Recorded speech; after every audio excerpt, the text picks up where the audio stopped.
Munarman jangan lepas tangan. Rizik harus diminta pertanggungjawaban. Mereka yang terlibat dengan ISIS harus dihukum seberat-beratnya. Fatwa itu pendapat. Fatwa bisa didebat. Fatwa tidak mengikat. Fatwa itu opini, tidak suci, meniscayakan toleransi. Dan sebaik-baik fatwa, suara hati nurani.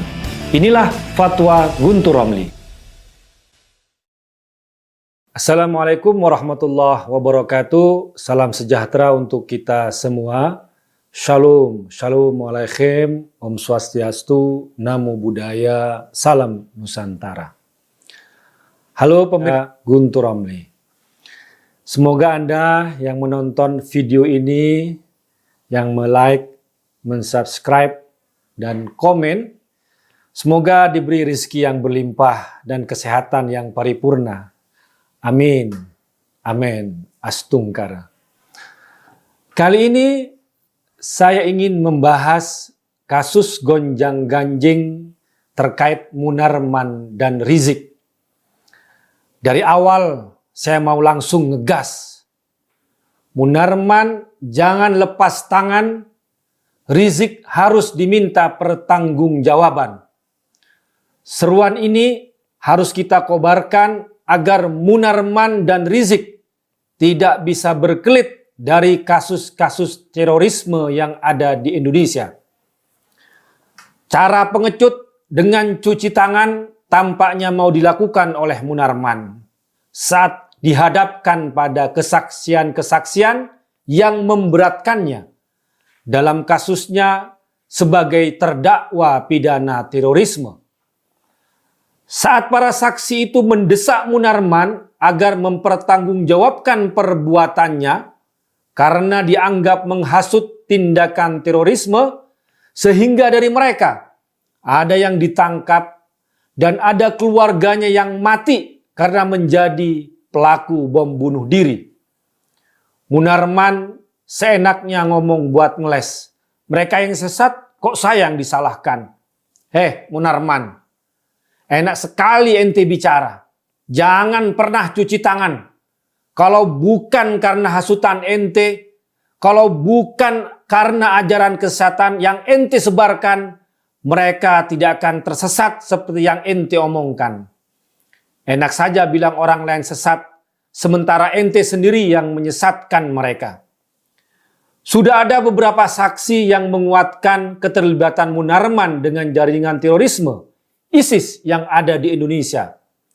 Pertama, saksi AM. Saya sudah membuat konten video tentang kesaksian AM yang menurutnya baiat FPI terhadap ISIS karena ada instruksi dari ceramah Rizik. Maka Rizik harus dituntut dengan dugaan keterlibatan terorisme. Silahkan tonton video saya sebelum ini yang judulnya "Kasus ini akan bikin Rizik dipenjara lagi". Terkait keterlibatan Munarman, saksi AM juga membuka kesaksian yang sangat penting. Menurut saksi AM, kehadiran Munarman dalam beberapa acara baiat ISIS memperkuat keyakinan dia dan teman-teman dia untuk ikut ISIS. Menurut catatan jaksa penuntut umum, Munarman sudah berkali-kali hadir dalam acara baiat terhadap ISIS. Pertama, bulan Juni 2014, melakukan baiat kepada pimpinan ISIS Abu Bakar al-Baghdadi di lingkungan UIN Syarif Hidayatullah Ciputat.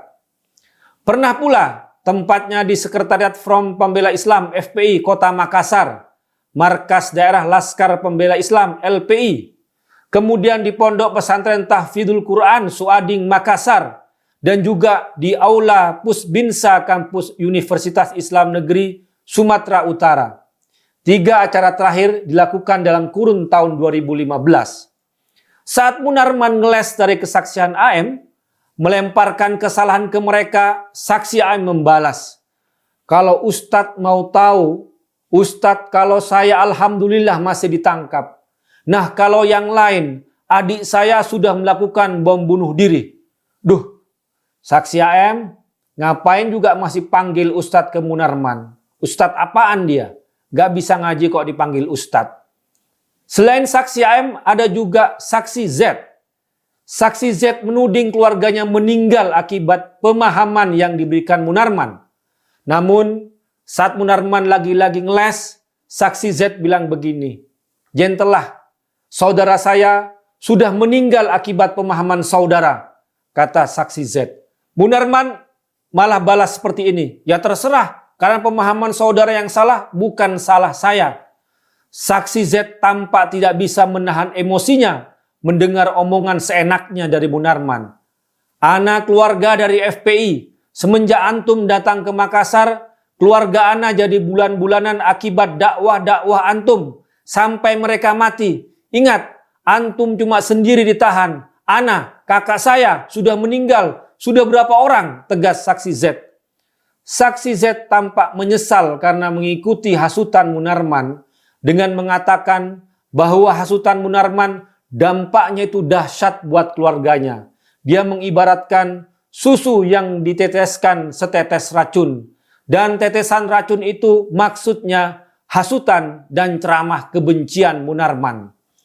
Saudara dari Z, yang dimaksud adalah dua pelaku bom bunuh diri di gereja katedral Filipina pada tahun 2020. Setelah mereka mengikuti baiat kepada ISIS yang dihadiri Munarman pada tahun 2015, mereka melaksanakan hijrah ke Suriah. Namun tertangkap di Turki. Kemudian mereka dideportasi kembali ke Makassar. Setelah itu mereka hijrah ke Filipina dan menjadi bomber dan mati konyol. Demikian pula saksi H yang bersaksi bahwa Munarman mengajak hadirin dalam acara seminar yang sebenarnya acara pembaiatan pada ISIS pada tanggal 5 April 2015 di Sumatera Utara untuk mendukung ISIS. Saksi H kemudian menggambarkan dari semangat yang ditunjukkan, dari suara dan ekspresi wajah Munarman sangat mendukung ISIS sambil berteriak kepada audiens dengan kata-kata, "Setuju ya dengan ISIS?" Lalu sebagian besar audiens menjawab setuju. Sebenarnya sudah sangat banyak saksi-saksi yang membuktikan keterlibatan Munarman dalam dukungan pada ISIS. Bukti-bukti itu sudah jelas. Bahkan dari mereka sudah ada yang mati konyol karena mengikuti hasutan Munarman dan dorongan agar bergabung dengan ISIS. Keluarga-keluarga mereka yang telah mati konyol kini meminta pertanggungjawaban Munarman dan juga Rizik karena ceramah dan hasutan mereka. Kejadian di atas bisa kita ambil pelajaran. Harus tetap waspada dengan hasutan-hasutan kebencian yang sering berlindung di balik istilah ceramah, pengajian, seminar. Namun kalau isinya mengkafirkan, membenci, menghasut, apalagi sampai mendukung aksi-aksi terorisme, akan mengulangi peristiwa kelam yang melibatkan Munarman dan Rizik tadi.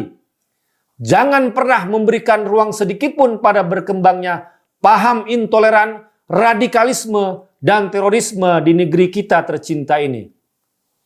Usut tuntas keterlibatan Rizik dengan jaringan teroris ISIS dan jatuhkan hukuman seberat-beratnya pada Munarman. Wassalamualaikum warahmatullahi wabarakatuh. Fatwa itu pendapat. Fatwa bisa didebat. Fatwa tidak mengikat. Fatwa itu opini, tidak suci, meniscayakan toleransi. Dan sebaik-baik fatwa, suara hati nurani. Inilah Fatwa Guntur Romli.